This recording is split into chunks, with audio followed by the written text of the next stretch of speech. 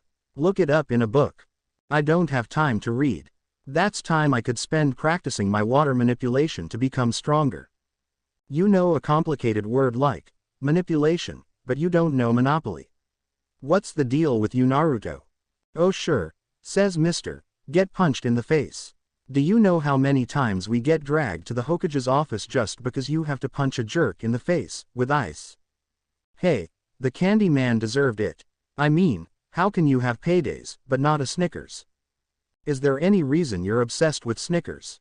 I'm not myself if I don't have a Snickers. How does that even work? They're just candy. You see, it's much like you and that blasphemous cuisine you call ramen. Once you eat the select food of your chosen god, you automatically restore any and all missing energy in your body. You know, that makes a lot of sense, and who the hell are you to call ramen blasphemous?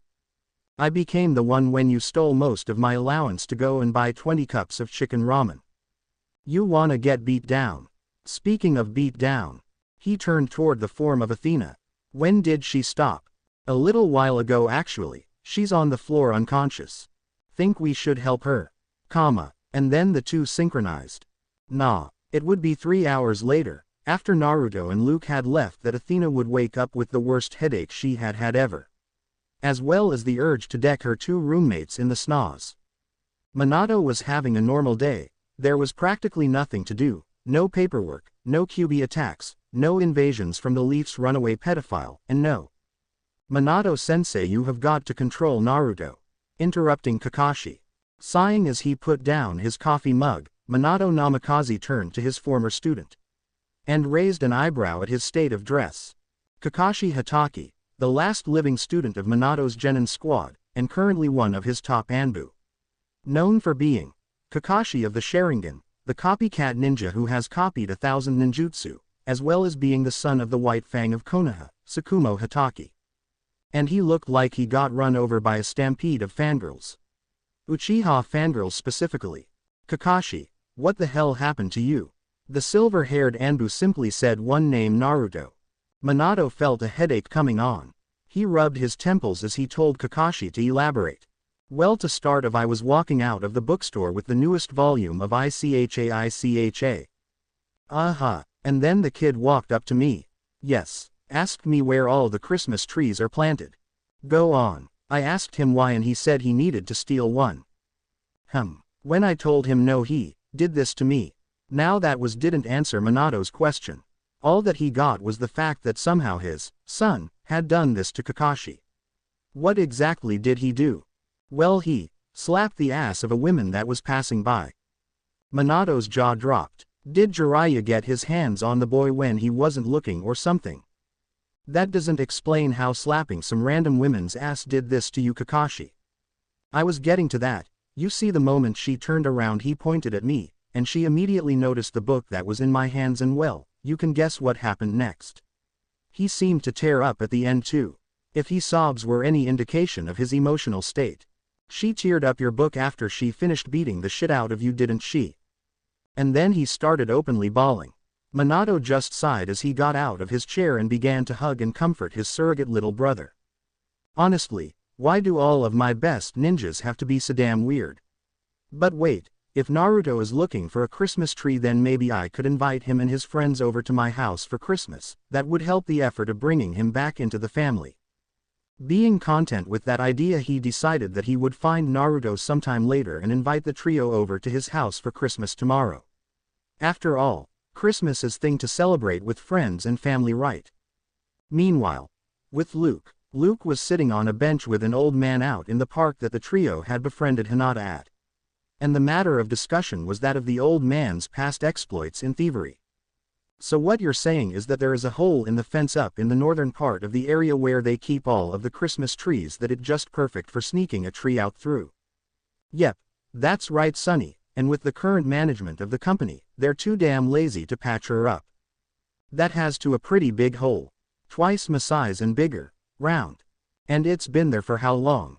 20 years. And how do you know this? The old man gained a smile. Now you listen here, boy, you didn't hear nothing from me. You's da one who wanted to find out how to steal one of dem trees for ya's family. And I be willin' ter help ya out. Luke's eyebrow rose. Now why would you, a fellow thief, be willing to help out me, while possibly running the chance of getting caught yourself? The old man gained a faraway look. I remember me first heist. It be the same damn thing you be planning to do. Plus it helped that ya punch ma debt collector's golden tooth out a few days ago. Ah, I remember that guy. He was an ass. A snort came from the old man. That he do be is. He then turned his attention back to Luke. Now listen here, I cans pull some o' their strings to give you da list of the da patrol routes. Nothin' more, nothin' less. You just steal the best damn tree yas see. Deal. The old man held out his hand. Luke pondered it a bit. It was a win-win deal. He may be a ninja in training, and distrusting others was a big part of being a ninja, but there is honor among thieves. So why the hell not agree to the deal? He shook the hand. Good, now meet me back, at around 7, okay. A nod later and the two split. One to call in a favor, the other to let his two partners in on the game. And when Minato went to the trio's apartment room at 7:30 he would wonder just where the hell the three of them went. And then he would remember that he had put a Hiroshin seal on his son's back after the three of them were brought to his office because of Luke punching a tax collector in the face. With a sigh he then activated the Hiroshin seal, and was gone in a flash. Papa, what are we doing out here? Came the voice of a baby Manaphy, 6 months old. And that was the first thing Minato heard as he hid himself in the trees, Christmas trees that is. We're here because we're doing a heist. Came the voice of his abandoned son. The hell has he gotten himself into this time? Uncle Luke, what's a heist? A heist is an organizing thieving on a location like a bank or a corporation. You brought the chainsaw Athena? Asked the leader of the trio, and the one who brought them all to the closed-off zone that they were in. You said a lot of big words. I don't know, uncle. The one with silencing seals on it. That we got from the old man last year. Yep, it's right here. And she whipped out a chainsaw, and lay her rip, only for the blades on it to move and make no sound. Silence seal chainsaws. Who said you can only apply seals to ninja stuff? Dear God, my son is taking part in organized crime. Kushina's gonna kill me, or worse, she will send me to the couch. Athena had to suppress a chuckle from the surface thoughts she picked up, but being bonded to a member of the Ralts family, Luke could see the muffled action. What's got you chucklin' about, Athena? There was a slight twitch as she continued sawing through the tree of their choosing. And then the mask came out, as she spoke in a chilling tone that promised pain. Don't you ever dare call me, Athena, you foolish mortal. Stood. The nods of everyone present showed just how much they shit themselves, except for baby Manaphy. She just thought that her aunt was the coolest and wanted to learn how to summon the super cool mask of coolness. And yes, even Minato shivered at the voice. It was the same voice his wife used on him a total of 4 times, and he still has nightmares of first time. And then the tree fell down, with Luke putting a hand over Naruto's mouth so that no nearby patrols could hear him shout out timber. All eyes present turned to the resident baby Manaphy, who had a confused look on her face due to her ignorance to the concept of stealth. Pretty soon alarms began to blare as searchlights began to search for them. Luke was the first to break out of stupor. Shit, Naruto, make a few clones to carry the tree, we need to bail. Got it. And 5 puffs of smoke later, the group began running towards the giant asshole in the gate, with Athena grabbing the baby Manaphy as Luke led the way. And finally the 5 Narutos carrying the tree behind Athena as the original started to make clones to go in different direction, hanged into different people to make some noise. As the group was running through the trees and the snow, a patrolling guard who was running around looking for the intruders came upon them, and was hit by a drive-by electric punch that knocked him the fuck out. Was that really necessary, Luke? An electric punch? Athena, I have a reputation of punching people with ice. He didn't see my face. But only one person knocks people out via a fist to the face, with ice. Good point. Moving on. Papa, why is there a person sleeping in the snow? He likes the place so much that he decided to make a bed out of snow. That's pretty silly. The baby then faced the unconscious man. You're a silly person. That's adorable and all, but can we get moving, boss? And thus the group of thieves plus an adorable blue baby had a successful first heist. And no one would know about it, except for the Yondaime Hokage and a kleptomaniac old man who has lived past his glory days. The next day, Minato sighed as he read the damage report from yesterday.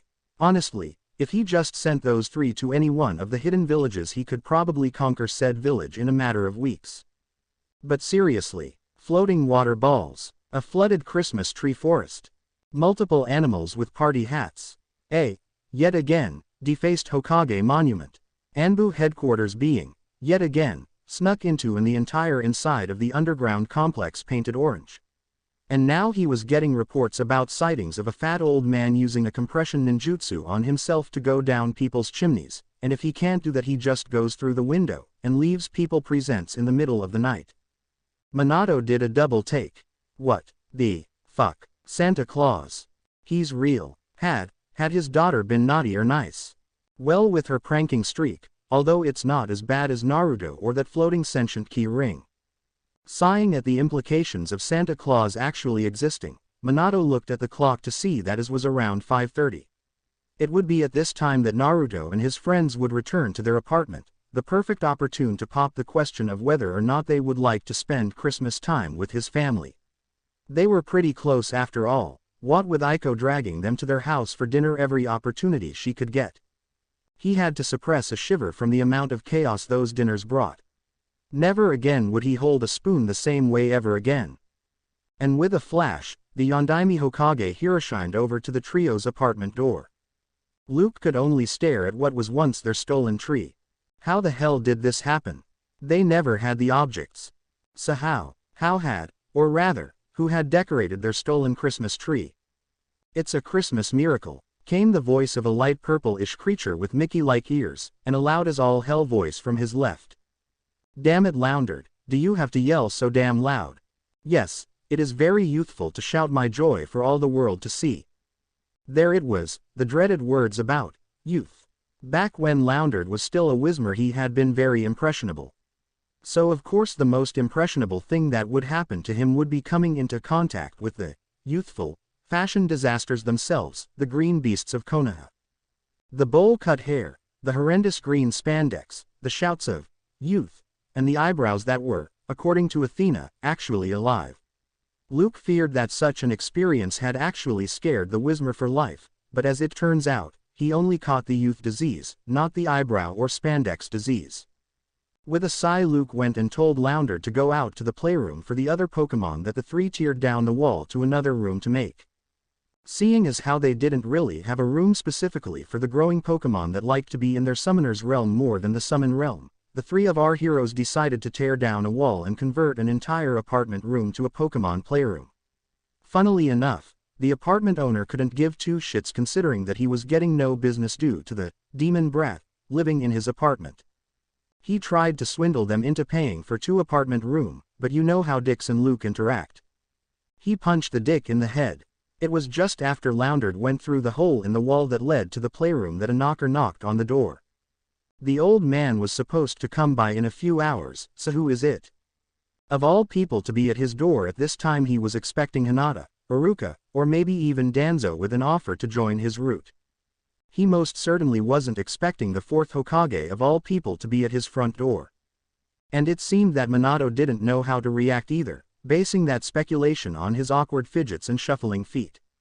Luke sighed. Well, don't just stand there, come on in, Mr. Namikaze. Naruto was not a morning. Much like his biological mother, he absolutely hated sunlight in the morning. And who could blame him? The infernal beams of light carved through the general ninja door known as windows and hit us in the eyes while they are closed, and yet they still somehow manage to penetrate the final defense that is known as the eyelids. Sometimes the boy wishes that he could live feeling nothing but the night. But it was not his mortal foe that had awoken him. It was a water balloon that Luke threw at him. Growling, Naruto jumped out of the bed and began to swing his arm from behind his head, pulling water out of the air to be thrown at Luke. When the water ball came his way, Luke raised his hand, palm and fingers outstretched, and froze the water, creating an ice ball that fell down the ground with an audible pink and cracked upon impact. What is it? Naruto growled out, his face still in a scowl.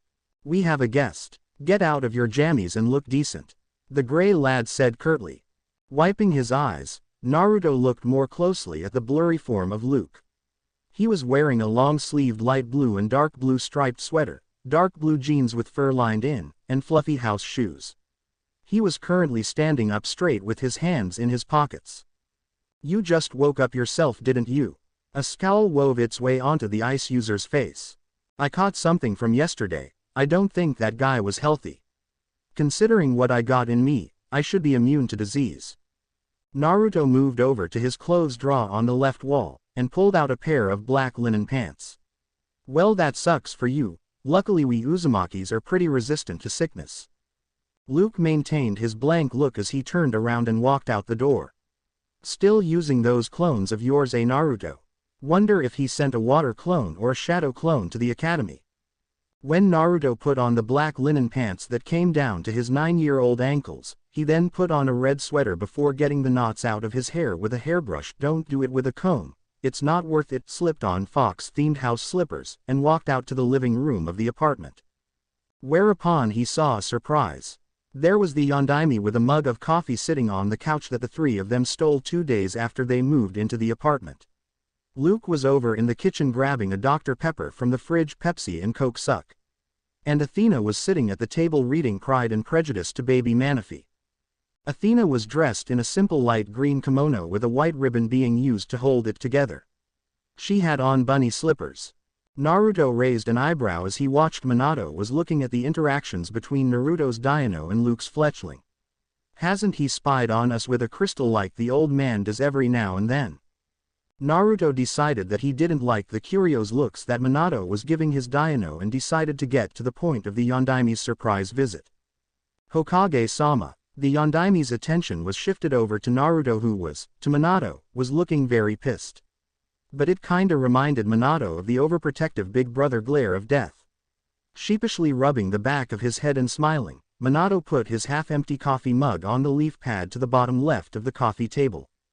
"Naruto, good to see you. I wasn't aware that you took afternoon naps." A yawn escaped Naruto's lips. "Actually, I slept through the day. Sent a water clone over to the academy in my place." Minato raised an eyebrow as Naruto went to retrieve a cup of instant ramen from the pantry. By this point Luke had sat down at the table and fletchling had gone to his arms so that Luke could feed the baby Firebird from his hand. Athena had closed the book that she was reading to the baby Manaphy, who was now sitting in her lap, and was now scratching the baby's head. "You do realize that you don't earn what your clones learn, right? They're separate from you," Minato stated calmly as he stretched his arms. Athena spoke in his defense as he poured water into the Insta-cup. "What he academy teachers don't know won't hurt them, sir." Besides, Luke spoke as the Firebird left his shoulder to go outside via the open balcony door. "You already know about our plans to be put on the same squad." Minato had to agree that they had a point there. Despite being 9-year-old academy students, they had planned ahead, did research on the team formations, and made the initiative. And he thought it was a good idea for those three to work together considering the synergy that they already had.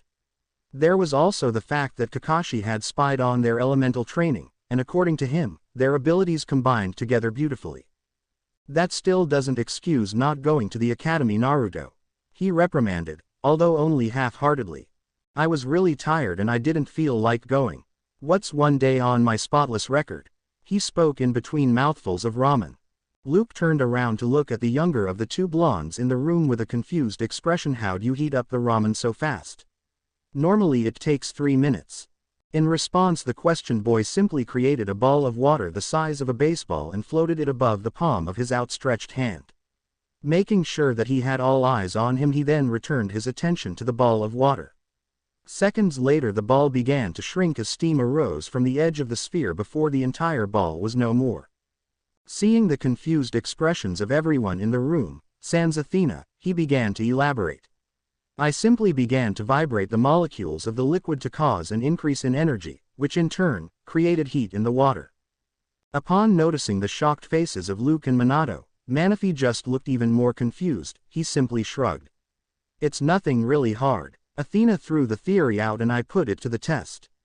It worked, and now I don't have to deal with the 3 minutes it takes to heat up ramen." Picking up his jaw from the floor, Minato sank into the couch for a bit, took a sip of his coffee, and continued with chewing Naruto out for not going to the academy. Well, is there any other reason you didn't go to the academy today? I can't exactly accept a lazy excuse for not showing up. Luke's excused because he's sick. Well, Naruto put his finger on his chin. I wanted to decorate the tree we got yesterday before Christmas tomorrow. He then pointed at the stolen decorated tree in the corner with his thumb. But someone beat us to the punch, spoke Athena as she cooed at baby Manaphy.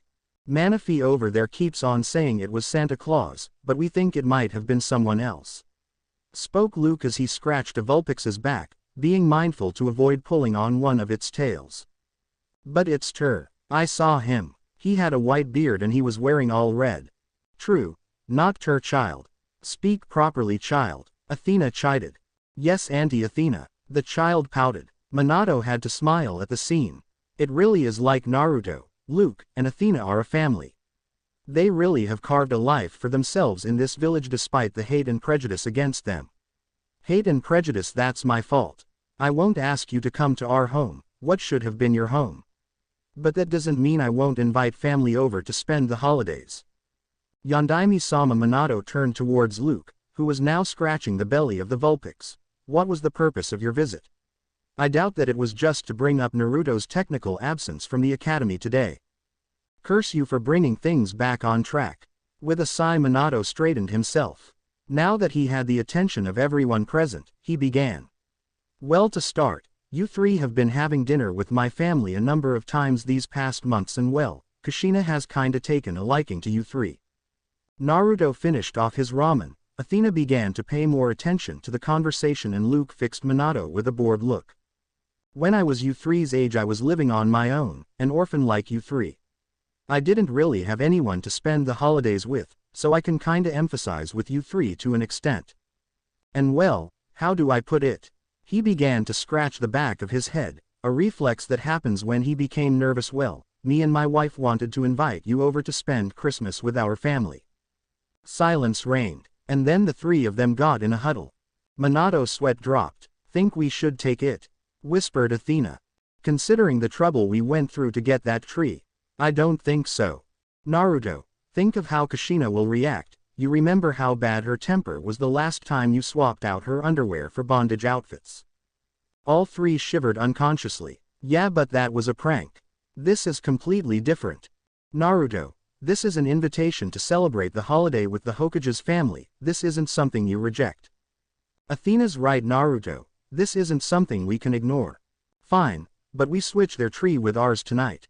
Won't be too hard. It's not like we've had Athena teleport us in there before. Right, Badaboop, Shadoop, let's go. And with the Greenette's final check phrase, the three broke the huddle. They then stood side by side facing towards the seated Yondaime.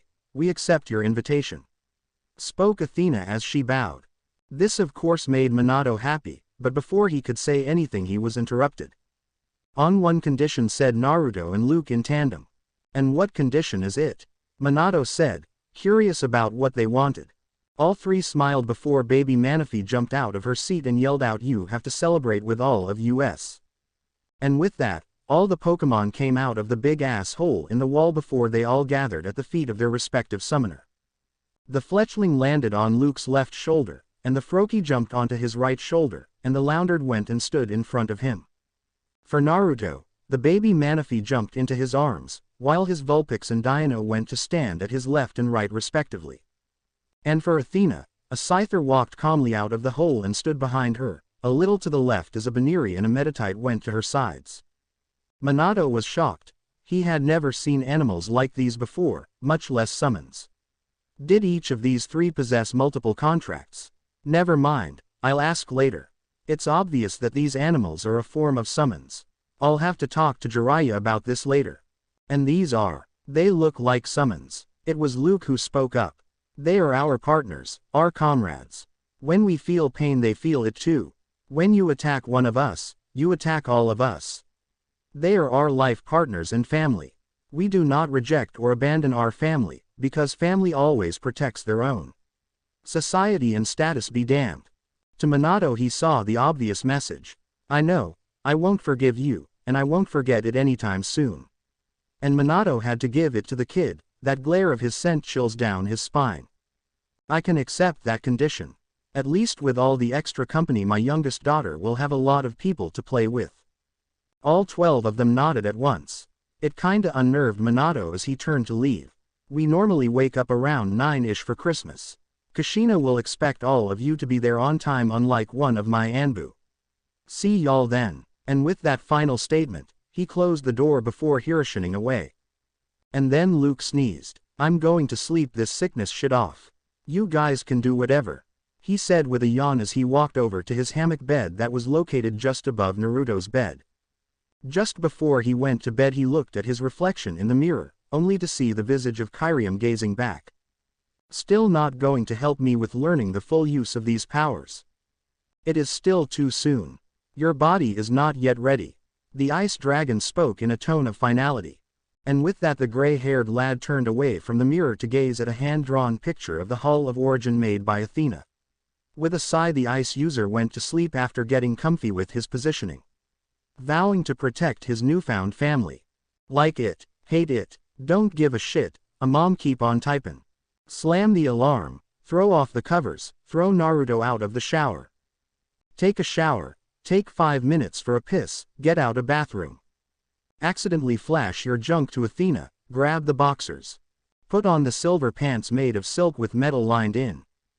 Put on belt that when it connected in the front both ends went diagonally downward and perpendicularly to make an X. Put on the shirt with the silver X on the center. Put on black jacket. Put on black and silver gauntlets. Put on boots. Tie the headband around your arm, strap on shuriken and kunai holsters. And finally brush hair so it's blocking the right eye. Then tie the hair in a ponytail that came down in a ponytail down to your backside. Kinda like Future Rouge. Closing parenthesis. For Athena it was different. Fail to wake Luke up before he could smash his alarm clock. Shower. Put on light green t-shirt with the Pokeball symbol on the center. Put on white trench coat with the Mega Stone symbol on the back. Style the short green hair so it's covering the eye opposite of Luke. Put on white shorts. Strap the katana to your left hip. But on the Gallade blade extender gauntlets. Tie the Konoha headband around the waist. Get accidentally flashed by Luke. Put on the ninja sandals. Make breakfast for the 2 boys and herself and all the other 15 Pokemon. At least she had Manaphy and Lopunny to help her out with that. And for Naruto. Get woken up by Athena, take a poop. Then a shower. Get thrown out of said shower halfway through it. Dry off with Luke's covers just to spite him. Put in the fox-themed boxers he loved oh so much. Put on a blue shirt with the Uzumaki spiral on the center. Put on his favorite black and orange jumpsuit with a 9-tailed fox on the back that had 2 of the tails go over the shoulders and down to where the zippers began. Put on a pair of blue pants, black ninja sandals, tied on his kunai and shuriken holsters, and pocketed his trench knives, and finally tied his headband to his head before he went to grab his breakfast. After Luke came down and downed his bacon and pancakes he turned to the gathered human and Pokemon at the table, and they in turn looked at him. At once they all nodded, and 12 puffs of smoke later, all that were left were the 3 masters, a Vulpix which jumped into the opening in Naruto's jumpsuit, much like Akamaru and Kiba. The Fletchender went to rest on Luke's shoulder, and the Spiritomb went into the seal inscribed onto Athena. And without a word, the 3 14-year-olds and their familiars all left the apartment building. Never even once noticing the silver-haired Jonin that had watched from outside the window. Not even once. Iruka had to hold in a chuckle at the scene before him. For one, Hinata Hyuga was trying very hard not to be seen reading a certain little orange book. Akamaru was having a stare-off with Naruto's Vulpix that honestly looked like it couldn't give 2 shits about the ninja dog. Ino Yamanaka was nagging the Uzumaki Namikaze about her kill me yellow jumpsuit. At least her brother has a fashion sense. Seriously, that black and orange fox jumpsuit is cool. Sakura Haruno was trying to get the Uchiha to at least say something besides HN. Shino was just kinda in his own little corner. And finally, Athena Pantheon, Luke Unova, Naruto Uzumaki, Shikamaru Nara, Choji Akamichi, and Kiba Inuzuka were all asleep side by side in a 2x6 formation. And that was the whole class. The rest had dropped out and quit the ninja program. 12 students in all. Quality over quantity was the Yondaime's motto. And Iruka had high hopes for this class. This class knew what they were getting into. And damned if Iruka wasn't proud of them for going not just all the way, but going the distance. The only one that he worried for was the Uchiha, and that was because most of his clan was wiped out. Only his mother, 8 other adults, and the children of the clan were left. Tragic. Not that Iruka cared. Them traitors had it coming. Iruka gave Itachi Uchiha a 5-fingered salute. "Attention class," he shouted. And now he had the attention of all 12 ninja hopefuls present. Even the 6 that were asleep were now paying attention. Or at least trying to. "It's been my honor to teach you. But now you're going to be thrust out into the world, against other shinobi that will try to kill you in horrible and terrifying ways that would make even battle-hardened veterans flinch." No one batted an eye at that. They had accepted their fate a long time ago. You each will be put in a squad of 3 and assigned a Jonin sensei. Again, no one so much as changed their expression. They had expected this. Good.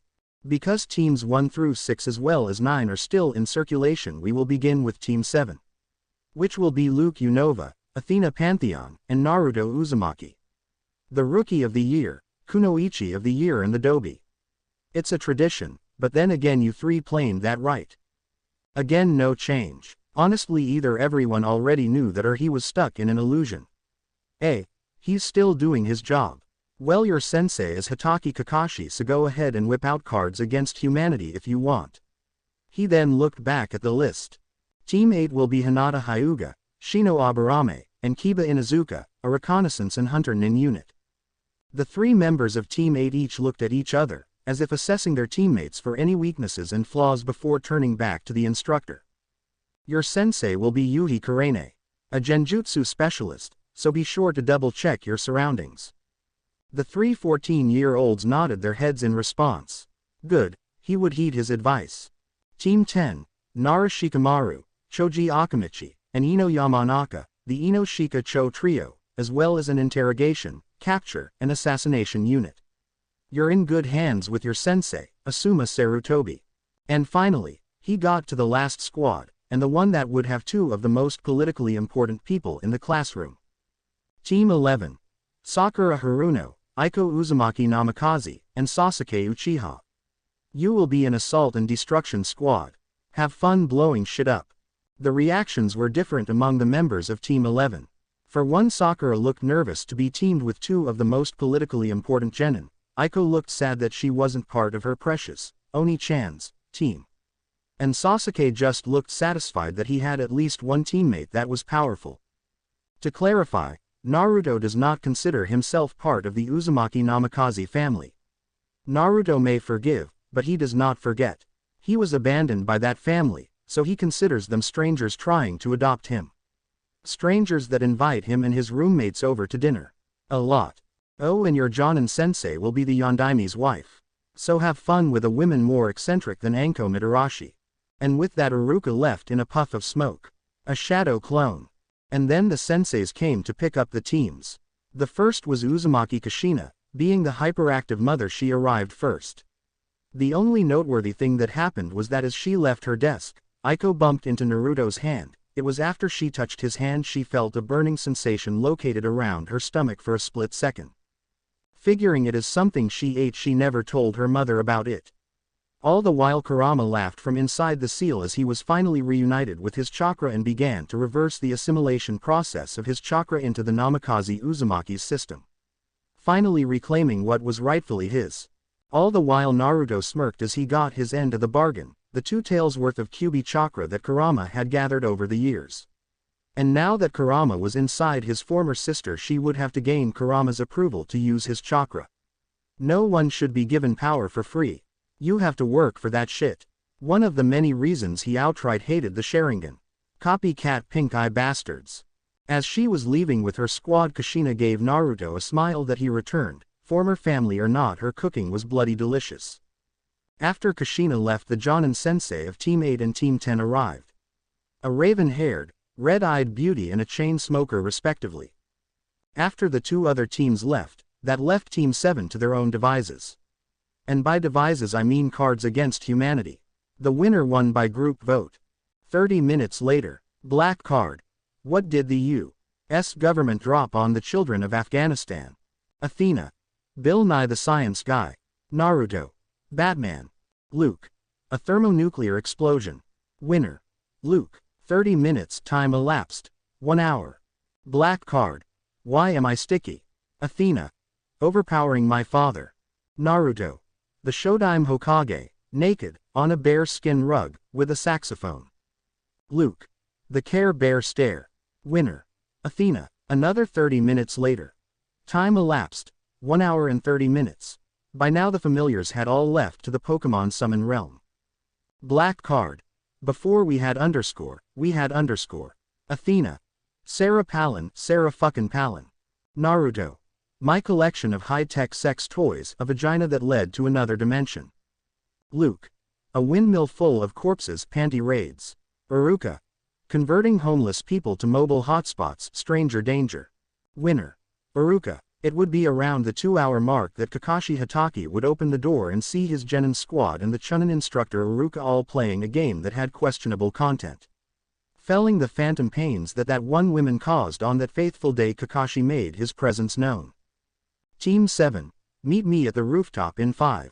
Of course what Kakashi wasn't expecting was for the one he had the highest hopes for, if his Rookie of the Year status was anything to go by, to follow his example and arrive 10 minutes late. And exactly 10 minutes late. Kakashi knew it was 10 minutes. He timed it. As he leaned against the railing of the academy rooftop Kakashi began to analyze his 3 genin that he may or may not fail. Ladies first, Athena Pantheon. No ninja family background. Was an orphan that lived at the orphanage until she was kicked out alongside Naruto Uzumaki and Luke Unova. Smart, stern, psychic abilities, and if the katana and strange gauntlets was anything to go by, a swordswoman. There's more to her than that. There always is. Luke Unova. Quite sarcastic, and has a reputation of being very forward in his displeasure. A practical master of Hyoden so much to the point he has incorporated it into his taijutsu. And is very skilled with different weapon forms. And a Jinchuriki if that strange yellow and light blue triangle formation on his stomach is anything to go by. And finally his sensei's estranged son, Naruto Uzumaki. Loud, rude, and the worst prankster that the village hidden in the leaves has ever had. A practical sage in the arts of stealth judging by the fact that he snuck into Anbu headquarters 8 times in 5 years, defaced the Hokage monument yearly, and even snuck into his sensei's home just to switch out a Christmas tree. He also had nindaime levels of water manipulation, to the point where he could pull water out of the air. And he may or may not have gained something from the QB. I'll need to keep an eye out for anything. He was about to berate Luke for coming in late, but realizing that would have been hypocritical of him. So he decided to get the introductions over and done with. Well, seeing as we're all here. My name is Kakashi. I don't like or dislike many things. I don't really care to tell you my hobbies, and my dreams. Well, how about you 3? Ladies first. He then gave a very lazy wave towards Athena. My name you already know. I like giving people nightmares. I dislike you. My hobby, the human mind is a really fragile thing, did you know? And for my dreams. The world is a very large place. Shame it is that we're stuck here, isn't it? She spoke the entire thing quite casually, as if she didn't just tell her potential Jonin sensei a confession that she fucked with people's minds. Kakashi made a mental note to stop by Inoichi's and ask for help with mental barriers. He then motioned for Luke, who was seated between his 2 teammates, to speak. My name you should know. I like performing bodily harm to those I deem unfit to exist. I dislike the Yondaime. My hobby is ice sculpting. At that everyone turned to face him. What? We gotta make money somehow. Naruto just rubbed the back of his head. I thought we just stole everything we need. Didn't realize you made money on the side. Fuck you. And my dream is to be a master. The Hidden Land. Sounds like something from a mythology book. Might need to take a trip to the library later. And finally we come to Naruto. Name's Naruto Uzumaki. I like ramen, Hinata-chan, my partners, and breaking that one guy's legs. I dislike people who abandon children, late teachers, and dogs because foxes are so much better. And my dream is to go out and see the Hidden Land. Oh, and Luke can go to hell. The Hidden Land. Sounds like something from a mythology book. Might need to take a trip to the library later. Anyway, moving on to what I've learned so far. I have a psychopath, an ice sculpting menace to society, and Sensei's son who I have observed being involved in criminal activities. Again, why did I agree to this? Well, that was colorful introduction. Meet me at Training Ground 7 for your genin test in about 2 hours. And with that, Kakashi Hatake disappeared in a swirl of leaves. Looking at each other, the group of 3 all went over to Training Ground 7 to put down a shitton of traps. On the weight scale it goes from a ton, to a crapton, to a shitton. Closing parenthesis. Sensei, the 3 of them are sociopaths. Do you want to do a youthful S-rank mission with Guy? Never mind, I'll see if they can pass. Good boy. Kakashi found the 3 of them 2 hours later in Training Ground 7. He of course took it upon himself to recon the area, and much to his surprise, found traps. Well-designed traps, even gravity trap seals, pressure plate explosive notes, napalm tripwire, homemade Burmese tiger traps, and other oh-so-lovely little things that could dismember and or eviscerate the silver-haired Jonin. Sitting in the trees was, to Kakashi's approval, Luke, who had created an ice puppet and was controlling it via chakra strings. He had it motioned so that it was leaning against the middle wooden post on front of the memorial. Using his Sharingan eye, Kakashi found out that the Naruto that was drawing in the dirt was a water clone. Problem was he couldn't find the original. Well, he is a stealth expert that has humiliated Anbu and myself numerous times. Athena was sitting on the post to the left of Luke. She was the real Athena, no puppet or fakes. She was polishing her blade. Judging by how they said that he should already know their names, Kakashi could guess that they did their research and were most likely expecting the bell test. A's was Team 7 tradition. And they had planned for this. He was essentially walking in on home territory with the way they had prepared the training ground. Add the fact that only one of them was really waiting for him, and it was like he was doing an A-ranked mission with faulty information. Nothing he hadn't done before. These 3 were serious, so he decided to be as forward as possible. Appearing in a swirl of leaves, Kakashi Hatake was now standing a little ways away from the 3 training posts. Athena, the water clone, and the ice puppet all stood at attention. Adopting an eye smile, Kakashi reached into his shuriken pouch and pulled out 2 silver bells. This is your objective. To pass, you must take 1 bell. The one who doesn't fails. Is that understood? It was 3 simultaneous nods that answered him. He then went to the middle post and set up an alarm. Come at me with the intent to kill. And only begin when I say start. Understood. He then returned to his original position, and just stood there. Silence reigned. 1 minute, 2 minute, 3 minute, 4 minute, and 5 minute. 3, 2, 1, start. And with that, Athena immediately unsheathed her blade and made a beeline for Kakashi as the ice puppet began throwing shuriken at the copy nin.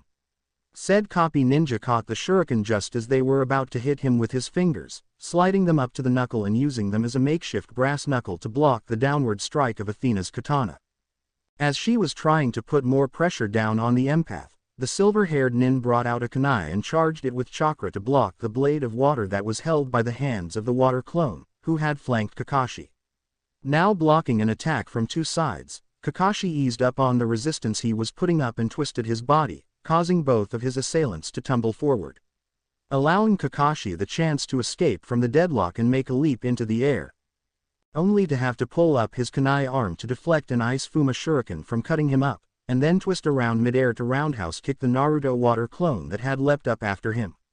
The impact of the blow straight to the stomach was enough to dispel the clone. Landing a few feet away from the liquid remains of the water clone, Kakashi immediately jumped away to avoid the explosion caused by the trap he had just triggered. As he was midair, again he had to block another ice Fuma shuriken with his chakra-charged kunai, but this time he had to use the metal plating on his glove to block the vertical slash that almost bisected him, courtesy of Athena. Again, he had to twist in midair to kick his assailant, except unlike the clone, Athena blocked his kick with her gauntlet, causing her to hold her katana with 1 hand. It was then that Kakashi felt something wet grab him by the waist and pull him back, towards the lake. Eyes widening, Kakashi charged his hand with lightning chakra, the first stage in learning the Chidori to be exact, and managed to sever the connection between the water tentacle holding him and the water source that was the lake.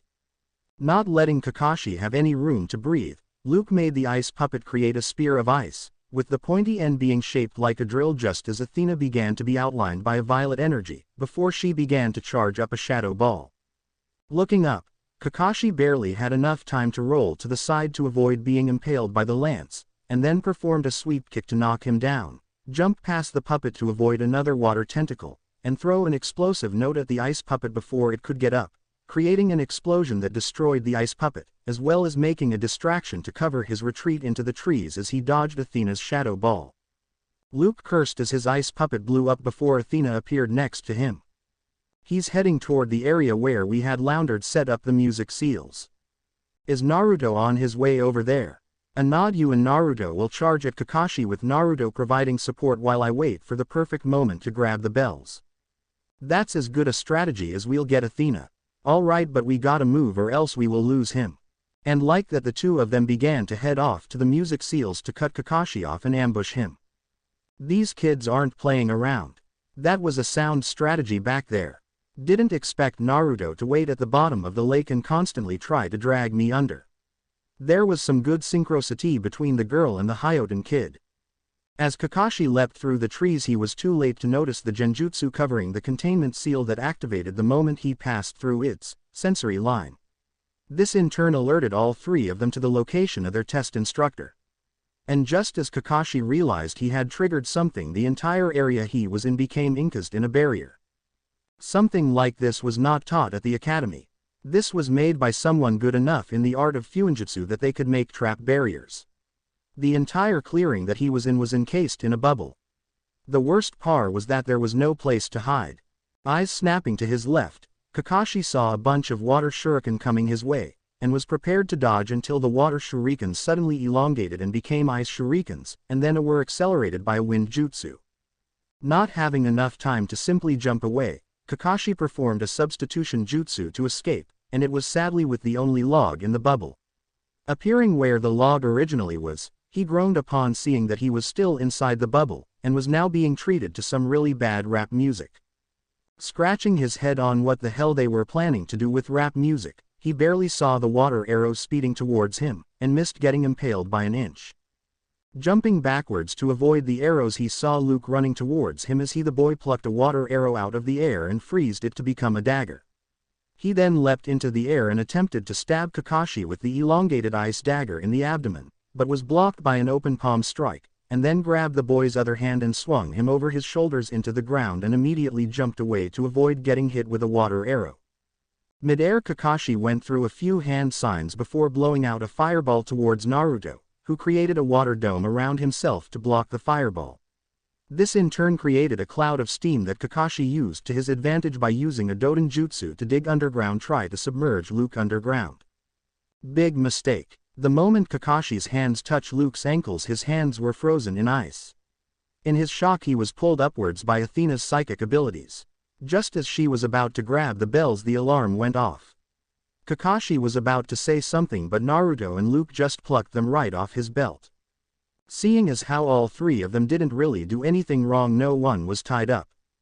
Sighing, Kakashi looked at the memorial, his back to the three genin he tested, who were each sitting on a post to themselves, with Luke in the middle, flanked by Athena to his right and Naruto to his left. Never before had he passed a team before. But this group, they already worked as a team. The amount of sync they had, the planning, and the parts they played in the skirmish they had with him. It was not a battle. It was in confrontations that ninja battled and dueled.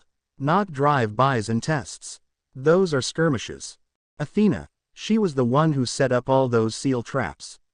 She has the brains and the calligraphy skills to be a journeyman-level fuinjutsu user. The one who planted the trap was Naruto if his pranking streak were anything to go. But it was Luke that spearheaded the whole thing. He's the planner. He's not as smart as Inara, but he is still intelligent. And he had fire to lead the charge. They were right when they said that Luke was the leader of the three of them. Sensei was going to be ecstatic at the fact that his son fought so well. Seriously, combining his water release with Luke's ice release to create a deadly combination. First Naruto gives shape with his water, then Luke gives his form with his ice abilities. Simple, yet effective. And then there is Athena. An up-front support fighter. Borderline assault right there. She slipped between the charger and the backup unit seamlessly in the first part of the skirmish. Add in a few genjutsus and she would be an amazing support. Luke was obviously the taijutsu user of the bunch, if those ice weapons were anything to go by.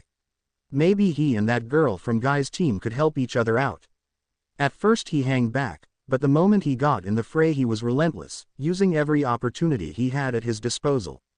If there's one thing a ninja needs, it's initiative. And Luke has it. Naruto was the ninjutsu user of the bunch, hell, he was the only one who used a ninjutsu throughout the whole thing. And the amount of skill in water release alone that was needed for those water tentacles and that water bow, he may be the one that Kakashi passes on his signature jutsu to.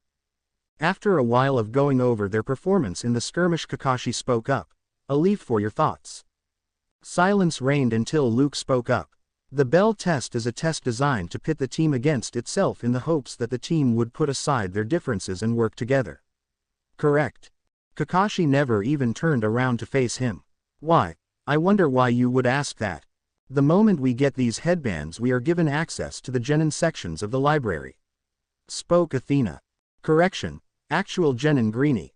And then the blonde spoke up. But the librarian doesn't know that, does she? She simply asked who our Jonin sensei was. And the gray-haired lad picked up from where he stopped, and you have been the tester for the previous Team 7s. And you failed each and every one. And the greenette finished, and Sarutobi Hiruzen is our surrogate grandfather. Kakashi adopted an amused expression, not that they could see it. So you managed to trick the librarian into believing that I had passed a genin team, and you were able to get information on what the real purpose of the bell test was. How very ninja of you. At that all three adopted a smile on their faces. And then Kakashi turned around. Deception, initiative, teamwork, and preparation. The four most important aspects of the ninja philosophy, and you three each possess them. And then he turned around to the memorial. Inscribed on this stone are the names of each and every Konoha ninja that has died in the line of duty. Each and every one of them are heroes. One in particular, Obito Uchiha, had a motto that I take to heart even today. It was then that it seemed as if the air had dropped a few degrees in temperature as Kakashi turned around and looked at each and every one of them in the eye. Those that break the rules are nothing but the lowest of scum. All three flinched at the cold tone that he spoke in. It was like his voice was taking a knife to their spines. But those that abandon their comrades are even lower than that. Silence reigned as the wind blew through Training Ground 7. No one of them so much as twitched as Kakashi scanned each and every one of them with his eyes. Searching for anything, doubt, fear, hesitation, but he found none of it. His lone eye then softened as he took a relaxed stance. Every day you three will meet here at 8 to train together for 3 hours, and then for the next 2 hours we will be going through teamwork exercises and chakra control exercises. And then we will either spend the rest of the day training, or take on a mission. Once again he scanned all three of them for any hint of confusion, hesitation, or doubt. None were seen. If you are having trouble with anything in your training, come to me and I will see what I can do. Team 7, dismissed. And with that, Kakashi Hatake disappeared in swirl of leaves. At this point, our three heroes got off from their seating posts and began to talk amongst each other. It was Athena that broke the mold.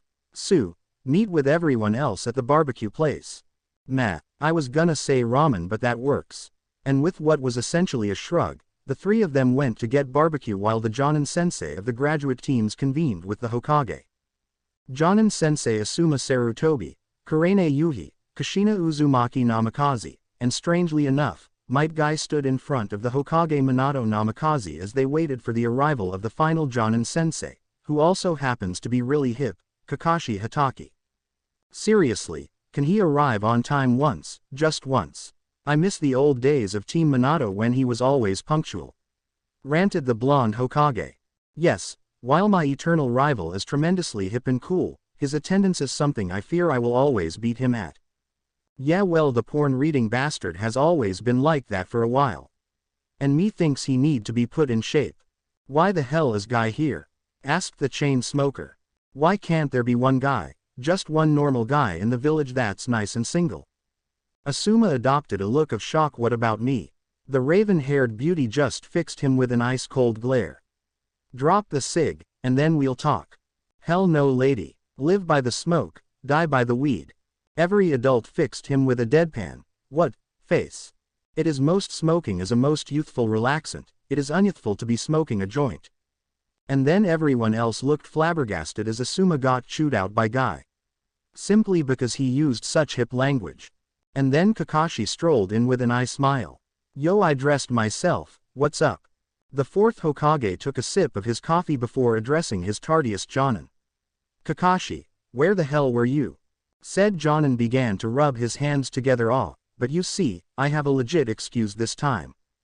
What would this most youthful reason be? My eternal rival, said a certain fashion disaster as he gave Kakashi the nice guy pose. Ignoring the fact that Guy could reflect light off of his teeth while standing in the shadows, Kakashi gave his reason. I was frozen today. Kakashi, the fuck, Minato, language, sorry honey. After about 5 minutes later, the other Jonin had gotten out of their stupor and began to report on the passing failing of their teams. Team 7 pass. Once again, everyone present fixed, besides Minato and Kushina, Kakashi with an incredulous stare. Kakashi, being himself, just feigned ignorance. What, even if I'm a new Jonin, I know your reputation, Kakashi. How did they pass? Kakashi seemed to think on that for a few seconds, before answering with because the ninja their way to success. That's a good one, I should use that one against Pops sometime. Ahem. Everyone present turned to face the Hokage. Now that Kakashi has stated the passing of his team, can we move on? The stack of paperwork is only growing bigger the more of my time is wasted. And it was, literally. Papers just popped out of thin air at the top of the pile for no reason whatsoever. Team 8 passed. Hinata took to the role of leader quite soundly. And Kiba went along with her while Shino played devil's advocate to challenge Hinata's decisions. In the end they passed my test and managed to work together. A nod from Minato later and Asuma speaked up. It's like they were born ready. That or the teamwork of the Ino Shikacho is genetic. They passed. And then the yellow flash turned towards his wife. Dear merciful God, they suck.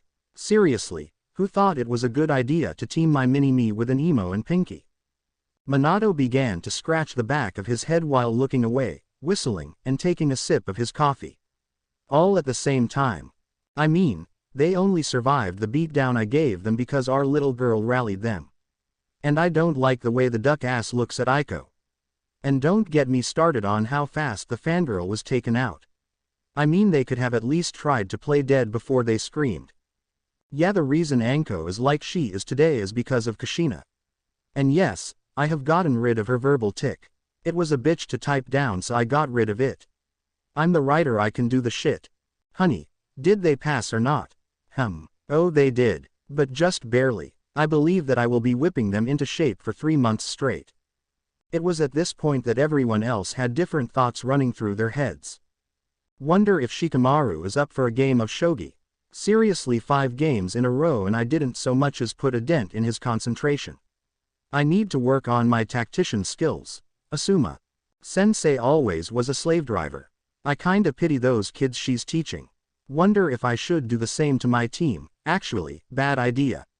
We don't need Hinata to become another Anko. Kurene. I wonder what's for dinner. Maybe I will visit that most youthful ramen stand. It's not healthy, but it is a most youthful degree of quality. Guess who?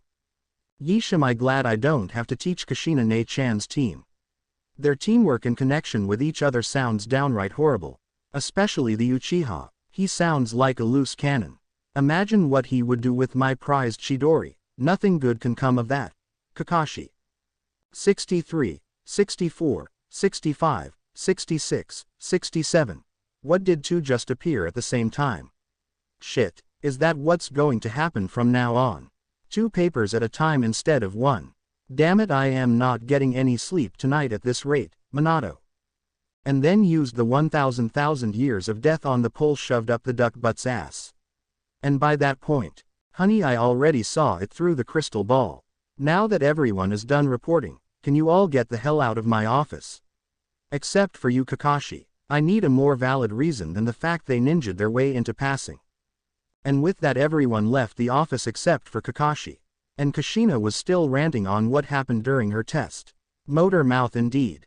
When the door closed, Minato put up the silencing seals immediately before fixing Kakashi with a glare that said, "No bullshit. I saw the way you were rubbing your hands. What did you mean when you said that you were frozen today? Kakashi sighed as he did indeed rub his hands together. It happened when I went underground to bury Luke up to his neck in the ground. It was just before my hands went to the surface that I caught him saying, "Frozen skin." Minato took another of his coffee, noting that that was the last of it. He went over to his coffee machine as he continued to speak. So you're saying that Luke managed to create a technique that creates a shit of ice on his skin, and that said skin can freeze anything that it touches? Yes, but there is something else. At this point Kakashi had moved over to the couch on the left wall of the room, opposite to the coffee machine, and had taken out his copy of ICHA Paradise. While Minato was now pouring himself another mug of coffee. Said mug would be his 6th cup today. If you're talking about the sealing matrix on his stomach, I can't help you with that. Just how different is that one from the normal Biju sealing methods? A page turned, and a sip taken. For one, the sealing method is one that is completely unrecognizable to me, Kushina, and Jiraiya. And the other, Minato was now seated on his office chair and began to sign papers. The sealing medium isn't ink. It's ice. Kakashi closed his book and stood up. That should be impossible, but the proof is there. What do you want me to do about it? A denied stamp. Nothing. I just want you to observe. And then he began to walk towards the door. Understood. Oh, and Kakashi. He opened the door. Yes, sensei. Please take care of my son. I will, sensei. But not because he's your son. I will do it because he is my student. And with that he closed the door, leaving behind a smiling Minato. But that smile turned into a scowl as he gazed upon the towering stack of papers, which for some reason, numbered in the 200s even though when it started it was only in the 20s. It also seemed to be leering at him. Minato fixed the stack of papers with a glare. Come on chump, get ready to get wrecked. And then the stack of papers hissed. And the epic battle between pen and paper, man and business reports, Kage and every daimyo's person enemy began. He really shouldn't have tried Sarutobi's weed. Konohagakure, the village hidden in the leaves in the land of fire. A shinobi village, reputed to be the strongest. It's actually Kiri, but don't tell that to anyone from Fire Country. The patriotic mofos get pissed easily. It was home to many legends. Hashirama Senju and Madara Uchiha, the 3 Sannin, the White Fang, Kakashi Hatake and Maida Guy, Itachi Uchiha, the Red Death Uzumaki Kushina and her husband the Yellow Flash, Minato Namikaze the 4th Hokage. It was a famous and prosperous village that is the birthplace to many legends. It attracted merchants from all over, tourists hoping to catch a sight of one of the Hidden Leaf's great ninjas, and was the village that had the Jinchuriki with the strongest Biju. And it was in mass hysteria. Because a certain gray-haired, ponytail-wearing, cold-hearted, sexy-looking, and glorious abs holding. Ahem. Getting back on track. Yeah, shit was going down. What the fuck am I looking at? Asked one irate Minato Namikaze, as he took a sip of his coffee. Currently the Yondaime and an entourage that consisted of a bunch of nameless Anbu were standing on top of the Hokage building. Said building also had an excellent view of the village, as well as the giant-ass ice sculpture that was shaped exactly like a middle finger. And it was suspiciously facing in the direction of the Yondaime's office. We are already on the job of apprehending the one responsible, sir. She should be brought to your office pretty soon, spoke a beetle-masked, Italian-accented Anbu. She questioned a confused blonde. It was your daughter. It was reported that she had unsealed a scroll and this, poofed out. Answered a feminine voice that was hidden behind a lamp head. Realizing just what the hell the female Anbu was wearing, the Yondaime blinked. Took a sip of his coffee. And seeing no change just shrugged. When you live in a village that had 3 Uzumaki pranksters, you learn to just deal with the strange. Lest there be a repeat of the tap-dancing shuriken launcher testicled squirrel turkey that was on fire. It was delicious. Seeing as how Anbu was already on the job, Minato de-iced to retire to his office to do his paperwork. He really just did it to refill his coffee. Luke was pissed. No, scratch that, he was furious. Very rarely did anybody ever piss him off this much. The few that did usually ended up in the hospital with a lot of ice-induced bruises and or would rock back and forth in the fetal position. But this was a special kind of anger. He was at the breaking point now. Someone had stolen his shit. Nobody stole from the thief. It just wasn't right. He was the one who pickpocketed other people's wallets, stole couches in the middle of the night, organized heists with his 2 roommates, and taught children the finer points of thievery. But someone had to go and steal his giant middle finger ice sculpture made out of never meltus. Which was why he was out at a cafe drinking tropical iced tea by himself. The establishment itself was called the Chiller. And the place did have the effect on him. He felt pretty chill. Ever on and on I continue circling with nothing but my hate in a carousal of agony. Till slowly I forget and my heart starts vanishing. And suddenly I see that I can't break free. He began to tune into the song there as he sat in a booth in the corner farthest away from the stage where the girl was singing. Have to give it to her, she singes pretty damn well. Taking a sip of his tropical iced tea that was in a glass cup that Luke could pick up by the handle, he laid his back against the cushion of his booth, relaxing as he began to turn his full attention to the girl singing on stage. The cafe wasn't exactly packed. There were a few shinobi mixed into the 11 civilians that were the patrons of the Chiller. The Chiller was Luke's equivalent of Naruto and the Ichiraku's ramen stand. It was his go-to place. A place he was welcome to. And a place he could relax. I know this song, the ice user murmured. The girl who was singing was a girl known to many places in the elemental nations. She was known as Lyra Harp. She came onto the scene 3 years before Luke was born. Apparently she was both an accomplished ninja, singer, as well as a dancer. She had long green hair that came down to the middle of her back and bright light blue eyes that just seemed to radiate playfulness. She had on a black dress that came down to her knees and looked like something one would find in Unova and not the elemental nations. High-length black stockings, high heels, and a black hairband on her head. She was also singing Bad Apple, a song Luke knew from his previous life. It couldn't be, no, was I the only one? Or am I just one of the few of an unfortunate string of people forced here for a god's entertainment? For some reason Luke felt compelled to go on stage to sing and dance with her. Looking around he noticed that everyone in the audience was shaking a bit, as if in uncertainty of what to do. With a smirk he decided that he would do something that would fall into stupid or nice. Well, if no one has the balls. I'm slipping through the cracks of a dark eternity with nothing but my pain and the paralyzing agony. To tell me who I am, who I was. Uncertainty enveloping my mind. Till I can't break free in. Luke appeared behind her and held out his hand for her to take. Maybe it's a dream.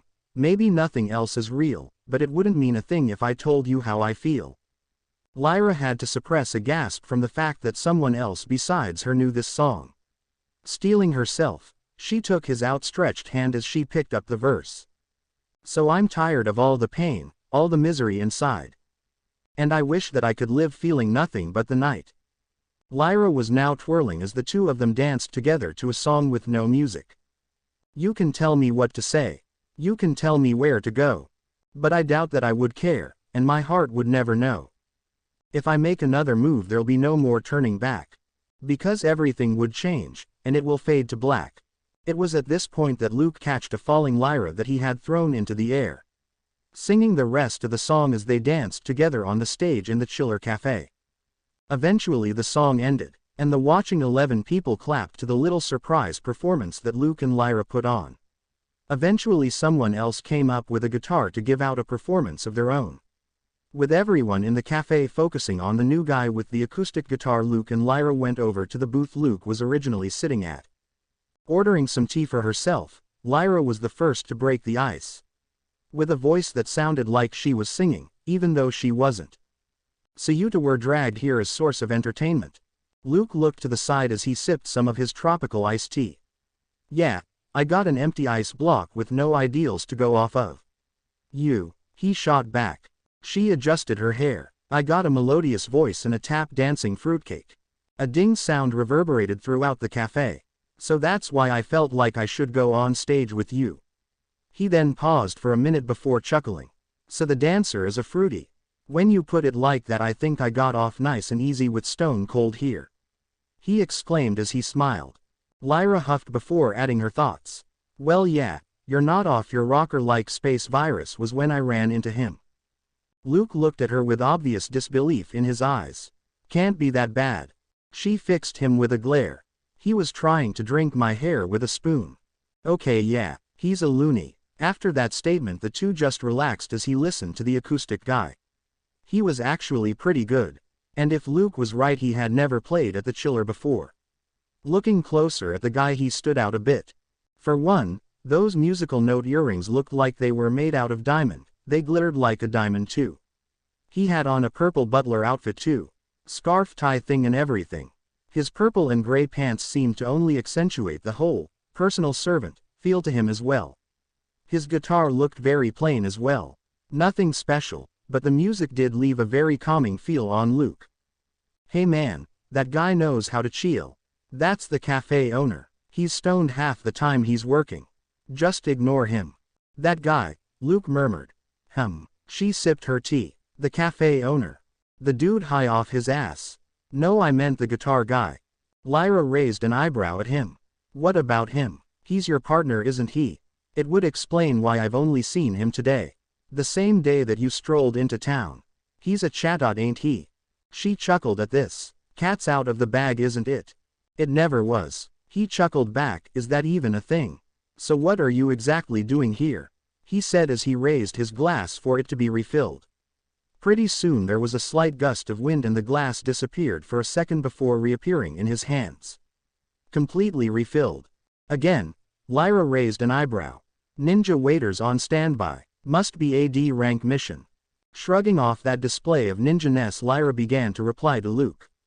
I'm a traveling musician. I go where the wind takes me and my partner. I'm simply trying to enjoy my life here before the shitstorm in 5 years happens. Luke picked up on the 5 years comment and his interest was immediately pricked. 5 years. I thought we had 3. She took another sip before raising her glass. Then her drink was immediately refilled. I ran into this guy who had Stark Mountain in him.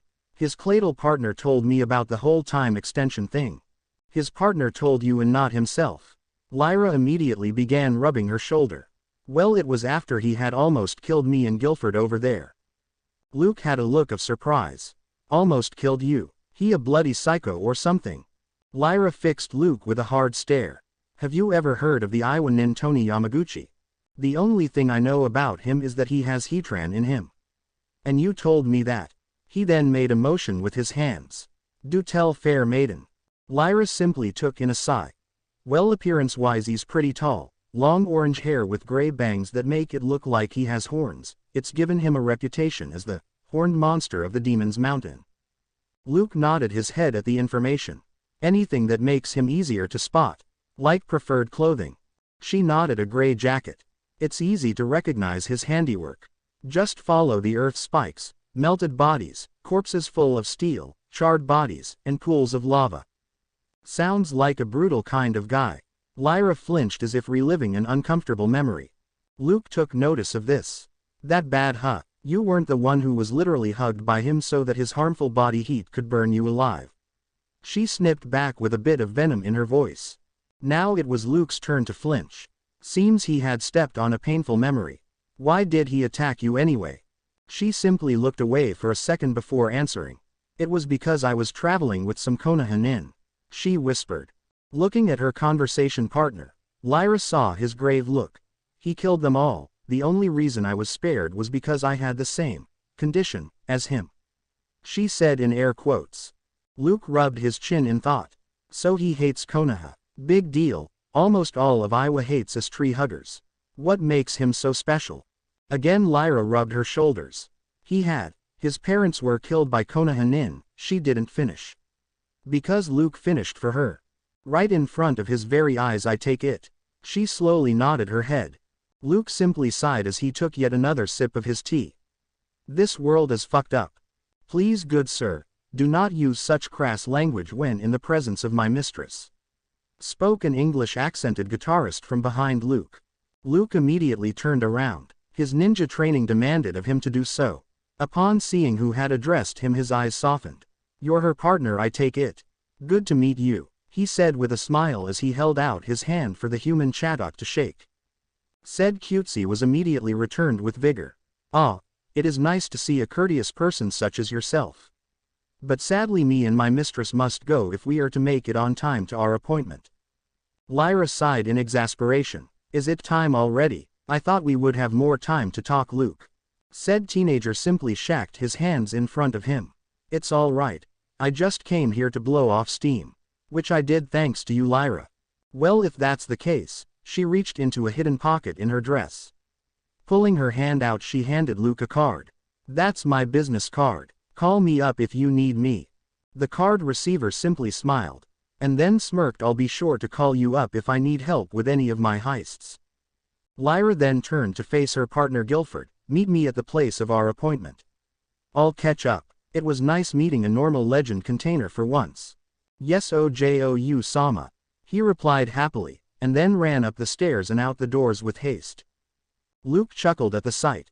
He's very enthusiastic about serving you, ain't he? Lyra in turn had a smile that had a hint of mirth to it. Indeed. Well, I must be going now. And she then turned to leave, flashing one last smile towards Luke. Good luck on your travels, Lyra. And may good fortune fall upon you, Luke. And with that, the ice user simply sat back down in his booth, getting yet another refill of his tropical iced tea. It would be a little while later that Luke and everyone would hear an echo of yoououth accompanied by a bright flash of light that shined through the windows. Thankfully, however, the chill environment of the cafe protected everyone inside of it. And thus the wave of pure youth energy passed them by. The village, on the other hand. What the fuck am I looking at? Questioned one confused Luke Unova, who had poked his head out of the front door of the cafe. As everyone inside the cafe was wearing, for some reason, bright green jumpsuits and orange leg warmers. Said people's reaction to the sudden wardrobe change ranged from horrified, confused, fetal position, and strangely enough, taking it in stride. With a smile no less, Luke decided that he hadn't had enough tea to drink and promptly went back inside. It was now mid-afternoon. The guy outfits were now nowhere to be seen except on the fashion disasters himself and his mini-me. The giant ice sculpture in the shape of a middle finger was now gone. The village was now in the throes of its business hours. Ninjas were hopping about, performing their missions. Genins were doing D-ranks. Merchants were hailing passerby folks to browse their wares. Screams could be heard from the T&I department. The Hokage could be seen battling his eternal enemy, and the entirety of Squad 7 were in different locations. For one, Athena was out sparring against Hayate Gecko. Naruto was having his clones to the entirety of the team's D ranks, and Luke was sparring against Uzumaki Namikaze Aiko. It was Training Ground 11, also known as the Wasteland of the Leaf. A training ground made slowly to train the survival abilities of those that dared to enter it. It was nothing but rock, dirt, and sand, with a few crevices and indentions in the ground. There were no trees, no grass, and no water. Completely and utterly lifeless. And it was here that a fight was going on between Luke Unova and Aiko Namikaze Uzumaki. A clash reverberated in the training ground as Aiko's sword clashed with Luke's ice claymore. To Aiko it was an odd blade that was obviously designed with power in mind. So why was her opponent swinging it around like it was a fart in the wind? A sword that size should be heavy, not light as a feather. Due to how she reinforced chakra into her blade, the two swords bounced. Blocking a downward slice from Luke, the dance of blades began anew.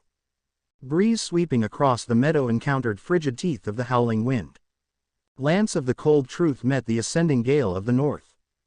Cleaving edge of vengeance clashed with the thunderstorm of the west. And the demon's fang blocked the arrows of the misty peaks. Abandoning the fight between Aiko's sword versus his arsenal of ice weapons, Luke charged forward to engage in a round of fisticuffs. Grabbing his outstretched arm before landing 6 consecutive punches to Luke's gut, Aiko's eyes widened in surprise when her hand became incredibly cold. Seeing her hand frozen around Luke's arm, Aiko hesitated to continue her beatdown in her shock. This lapse in judgment was enough for Luke to turn the tables as he slammed his head into Aiko's. Staggering back and holding her head in pain from the brutal ice-reinforced headbutt, Aiko was too late to see Luke grab her head before he slammed it into his knee, before grabbing her head again, and throwing it at a nearby boulder. While flying through the air, Aiko channeled fire chakra into her hand to thaw it out, which it did just before she flipped midair, planted her feet, and used a wind jutsu to send an approaching Luke hurtling away. Channeling chakra into her feet, Aiko burst forward with her chakra-enhanced speed. Luke, seeing the rapidly approaching Aiko, sent a blast of ice out of his hand towards Aiko as he was still in the air. But his ice blast was for naught as Aiko dodged his ice blast, channeled fire chakra into her hand, and grabbed Luke midair, and judo throwed him. Luke cursed as he was judo thrown into a boulder from the banged-up form of Aiko. Not that he was much better. For one, his clothes were torn, and he sported a few bruises as well. Rolling up and into his fighting stance to avoid a painful-looking axe kick from the Hokage's daughter, Luke began to form a dagger made from ice. He sprinted towards the redhead with his hand low for an upward slice, that would have hit if the Uzumaki didn't unseal a dagger from the palm of her hand and used it to block her opponent's knife. Jumping back from the clash, Luke pulled out a shuriken from his holster, and froze it, making it look like a Fuma shuriken before he threw it midair towards the redhead who had tried to follow after him. Cursing her impatience, Aiko brought her arm guards up to protect her from the deadly projectile, which exploded when it made contact with her defense, which in turn threw her arms to the sides, making her open to an attack.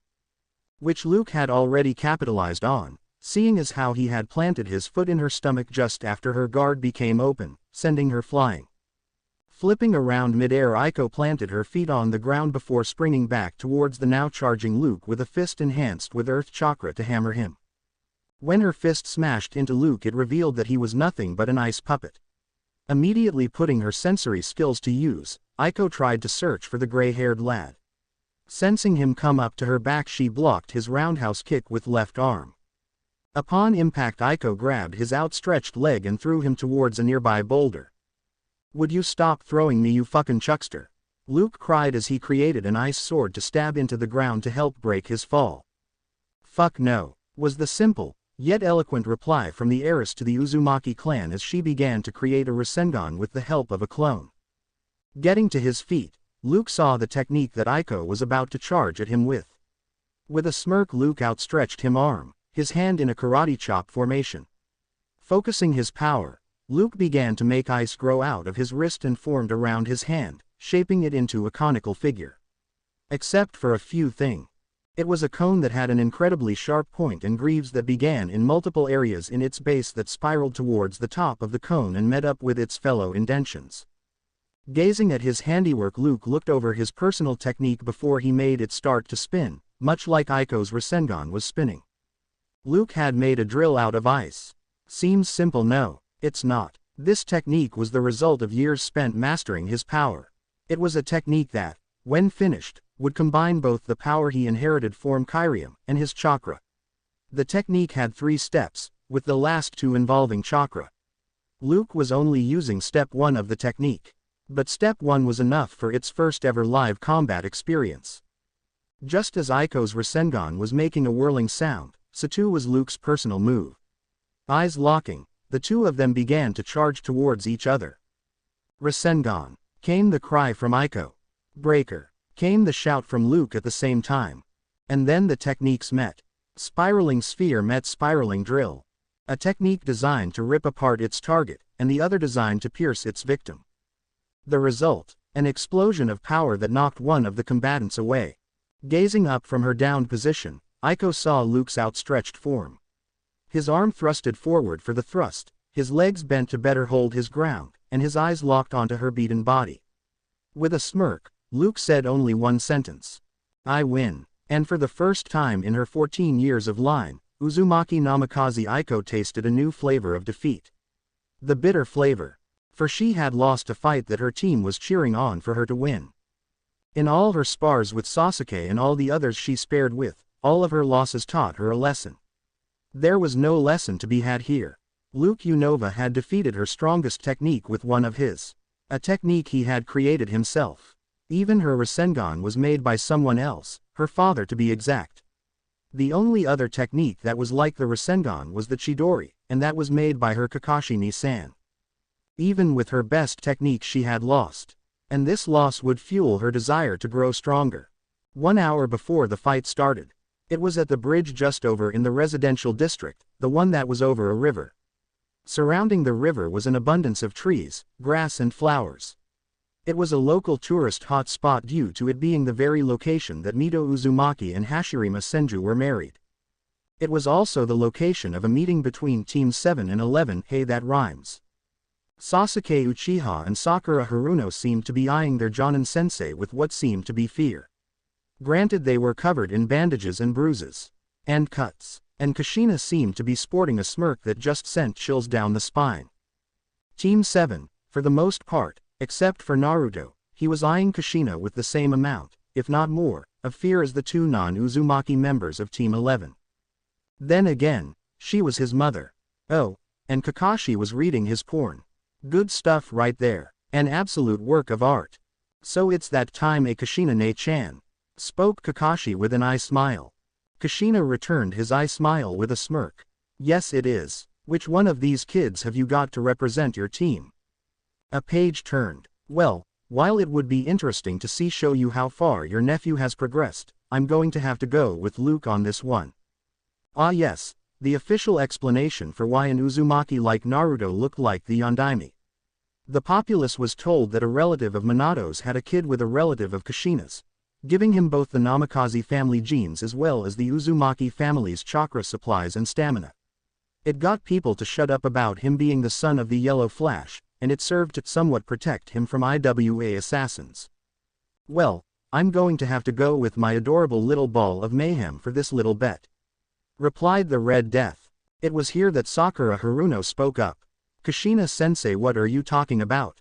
And what's this about picking one of us and the pervert choosing one of his students? It was Kakashi that replied.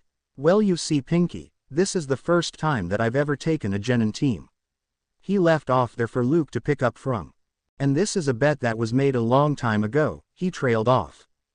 And Athena said between both your teacher and ours where they would pit one of their students against each other. And finally Naruto finished off, and now is the time to see whose teachings are better, your teachers or ours. It was then that Kushina's eyes became dollar signs, and this has a crapton of money riding on it. So you better win and make your mama loaded, Aiko. It was here that Aiko stepped forward. She was wearing a bright yellow kimono that had metal engraved into the silk. So as to make it more durable, don't ask how that works. It ninja magic. She had on yellow stockings that also had the same ninja magic engraved chakra conductive metal, leather Greta sandal, silk gloves that were engraved with chakra conductive metal, not fingerless. Her red hair was done in a ponytail that branched down her back and shoulders, and she had a smirk on her face as she walked up to Luke. You're going down, ya know. I've been trained by 4S class nins and I've never lost a fight when it's mattered. And this one matters. Luke fixed her with a bored look, a look that was quite similar to Kakashi's look. And this one matters, why? The daughter of the Yellow Flash only looked at him in the eye. Because I have people counting on me to win. Luke only retuned her gaze with a narrowing of the eyes, before the softened, and he adopted a smirking face. Tell ya what, I'll give you home field advantage as long as it's only our teachers that watch us fight. Sound like a fair deal? Now, as someone who was raised to fight with honor, Aiko would reject the idea of giving herself an advantage like that. But she was a ninja. Ninjas didn't fight with honor. And her mother was counting on her to show Kakashi that she was the better teacher. The choice was obvious. Mother, I take it you have no objections to this deal. Whatever floats your boat. And like that the stage was set. Turning to his teacher, he asked him a question. Chief, who's currently making a buck right now? Kakashi, who was sitting on a boulder, watching the fight with his Sharingan to better remember how to help his student improve. I smiled. Well, it was just me and Guy that bet on you. All the other 48 Jonin who tagged into this, well, suffice to see there are going to be a lot of crying wallets today. And cry they did, for across all of Konoha one could a bunch of tiny, high-pitched screams coming from multiple people's pockets. Said owners of those crying wallets knew what such an event like this meant. They had bet on the wrong team. Back at training ground 11, Kushina could be seen on the ground crying as she wailed two words. My money. Scrambling up from her downed position, Aiko fixed a glare at Luke. I won't forget this. Luke only smiled wistfully. Aren't you taking this a bit too seriously? Maybe you should stop by this cafe. I know. It could really help you. Chill. Kakashi joined in. Ah yes, I know the place you're talking about. I smiled. What does say to getting the entire team over there and celebrating? Tease on me. Luke's eyes sparkled. You mean it, Chief? Kakashi patted his head. Believe it.